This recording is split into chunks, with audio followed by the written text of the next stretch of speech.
Assalamualaikum anak-anak semuanya. Waalaikumsalam warahmatullahi wabarakatuh, Bu. Apa kabar semuanya? Alhamdulillah sehat, Bu. Alhamdulillah semua anak-anak ibu dalam keadaan sehat ya, sehingga siap untuk mengikuti pelajaran hari ini. Oke, sebelum mulai pelajaran, silakan kepada ketua kelas untuk memimpin doa. Disilakan.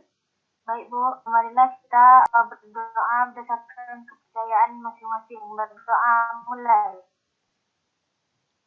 Doa selesai. Baiklah, terima kasih kepada ketua kelas yang sudah membacakan doanya. Oke, selanjutnya, apa semuanya anak-anak ibu hadir? Hadir semua, Bu. Alhamdulillah semuanya hadir ya, ibu coba cek ya. Fitria Ningsih? Hadir, Bu. Alhamdulillah hadir semuanya. Oke, ibu mau bertanya nih kepada Ananda semuanya.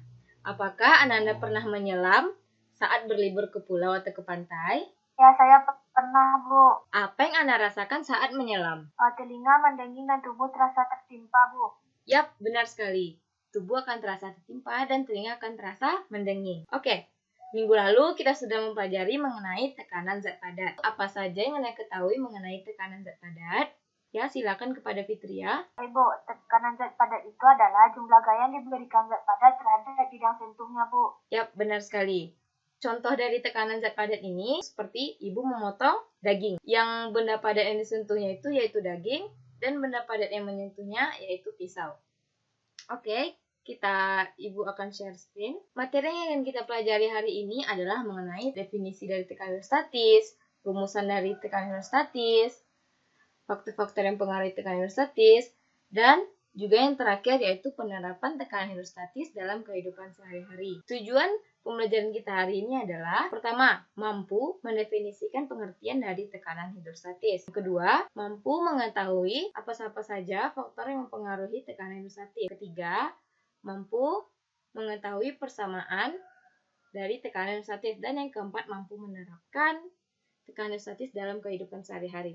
Pada saat kita membahas mengenai tekanan hidrostatis, yaitu pada saat kegiatan menyelam, maka zat cairlah yang akan menimpa tubuh kita. Tumpukan-tumpukan zat cair ini menimpa tubuh kita pada suatu titik. Kita misalkan titik A. Semakin dalam kita menyelam, maka semakin banyak tumpukan-tumpukan yang menimpa tubuh kita. Kita misalkan pada titik B.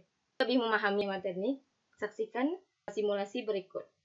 Di sini telah ada sebuah bak dengan ketinggian air 3 meter. Kita akan hitung tekanan untuk tiap kedalamannya. Perhatikan setiap tekanan yang terjadi. Pada kedalaman 1 meter, tekanannya sebesar 10,3 kPa. Sedangkan pada kedalaman 2 meter, tekanannya menjadi 19,4 kPa. Dapat kita lihat bahwa kedalaman mempengaruhi tekanan hidrostatis yang dihasilkan, yaitu semakin besar kedalaman, maka semakin besar pula tekanan hidrostatis yang dihasilkan. Lalu, bagaimana jika massa jenisnya ibu perbesar? Perhatikan dengan seksama bagaimana tekanan yang terjadi. Sudah, perhatikan dengan seksama. Kemudian, bagaimana jika gravitasi ibu perbesar juga? Oke, dari simulasi yang telah ibu tampilkan, apa yang dapat Anda ketahui mengenai tekanan hidrostatis?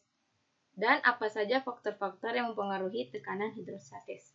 Silakan kepada Fitria. Saya, Bu, ingin menjawab. Ya, silakan, Nak. Tekanan hidrostatis adalah tekanan yang diakibatkan oleh zat cair yang tidak bergerak atau diam pada satu kedalaman tertentu. Kemudian faktor yang mempengaruhinya itu besarnya tekanan hidrostatis ini bergantung pada ketinggian zat cair, massa jenis zat cair, serta percepatan gravitasi buminya, Bu. Ya, benar sekali. Tekanan hidrostatis itu adalah tekanan yang berada pada zat cair dalam suatu keadaan diam. Besarnya tekanan hidrostatis itu bergantung kepada ketinggian zat cair, massa jenis zat cair, serta percepatan gravitasi bumi. Dari pengertian tersebut, kita dapat merumuskan persamaan dari tekanan hidrostatis, yaitu tekanan hidrostatis sama dengan Rho dikali G dikali H. Dengan Rho adalah massa jenis fluida, G adalah percepatan gravitasi, dan H adalah kedalaman titik. Di sini kita misalkan pada titik P, yaitu dengan kedalaman H. Sifat-sifat dari tekanan hidrostatis ini adalah yang pertama, semakin dalam letak suatu titik dari permukaan zat cair, maka tekanan hidrostatisnya akan semakin tinggi. Dapat kita lihat kan bahwa tekanan hidrostatis ini berbanding lurus terhadap kedalaman.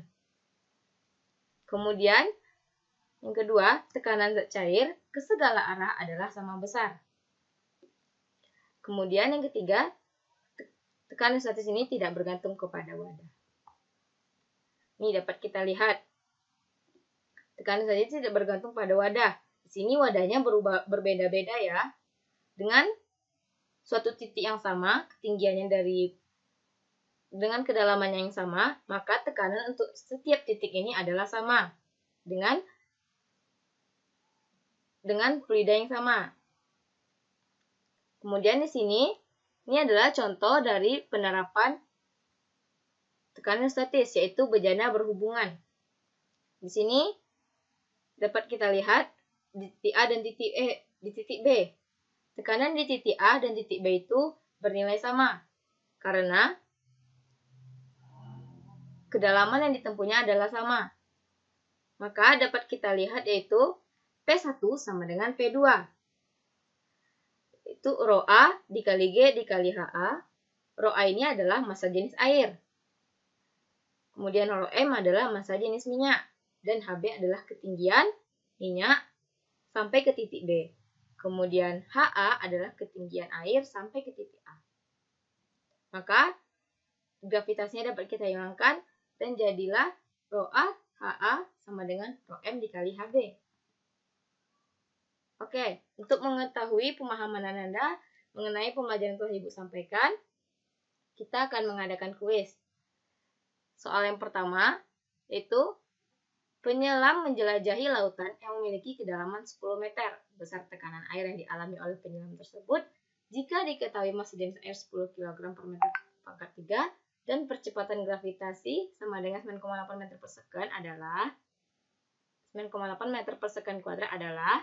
Kemudian yang kedua, pipa U dimasukkan air kemudian diisi dengan minyak dengan ketinggian 8 cm. Selisih ketinggian antara minyak dan air adalah 2 cm. Ananda sudah bisa membayangkannya, bukan? Oke, jika diketahui massa jenis air 1000 kg per meter kubik, maka massa jenis minyak dimasukkan adalah. Oke, Ibu akan memberikan waktu 2 menit untuk menjawab 2 pertanyaan tersebut. Bagi yang sudah bisa, silahkan hidupkan mikrofonnya atau nanti akan Ibu pilih. 2 menit dimulai dari sekarang.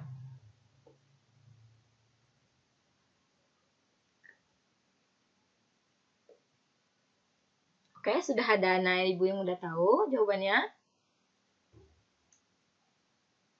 Sudah, Bu. Ya, silahkan. Jawaban nomor 1 yaitu 98.000 Pascal, Bu. Dan yang untuk jawaban nomor 2 yaitu 750 kg per meter pangkat 3, Bu. Oke, terima kasih kepada Fitria. Kita coba cek jawabannya. Yap, benar sekali. Nomor 1 itu 98.000 Pascal. Itu kita tinggal mengkalikannya saja ya. pH, tekanan statis sama dengan rho dikali G dikali H. Rho-nya sudah diketahui, G juga sudah diketahui, dan H sudah diketahui. Tinggal dimasukkan dan didapatlah hasilnya 98.000 Pascal. Kemudian nomor 2, kita mencari tinggi di titik A dulu, HA-nya, tinggi air, yaitu dengan mengurangi dari selisihnya. Nah, didapatlah yaitu PA sama dengan PB. Dan didapatlah rho minyak yang dihasilkan adalah 750 kg per meter kubik. Pintar, Ananda Ibu. Oke, siapa yang benar semuanya? Saya, Bu. Mantap sekali. Oke, siapa yang cuma benar 1? Saya, Bu. Semoga Ananda semakin giat lagi untuk belajarnya ya. Dan coba dikoreksi yang mana yang salah bagi jawaban Ananda. Oke, kemudian ada yang tidak benar sama sekali. Saya, Bu. Waduh, nggak apa-apa. Terus belajar ya Ananda semuanya. Oke, dari pelajaran yang kita sudah lakukan, apa manfaat yang dapat Ananda dapatkan? Manfaat yang dapat kita dapatkan mempelajari tekanan statis ini adalah yang pertama, bendungan dibuat bawahnya semakin tebal karena tekanan untuk bendungan itu semakin besar agar tidak terjadi kebocoran. Kemudian yang kedua, karena saat kita menyelam tekanan kita akan semakin besar, digunakanlah alternatif kapal selam. Nah, jadi anak-anak semuanya tidak kesusahan lagi saat menyelam. Oke, sekian dulu pembelajaran kita hari ini. Silakan anak-anak mengerjakan kuis yang sudah Ibu berikan pada Google Classroom. Silakan anak kerjakan dan dikumpulkan minggu depan. Kemudian minggu depan kita akan mempelajari mengenai hukum Archimedes. Silakan anak-anak semuanya mempelajari hukum Archimedes sebelum kita memulai pembelajaran. Assalamualaikum warahmatullahi wabarakatuh.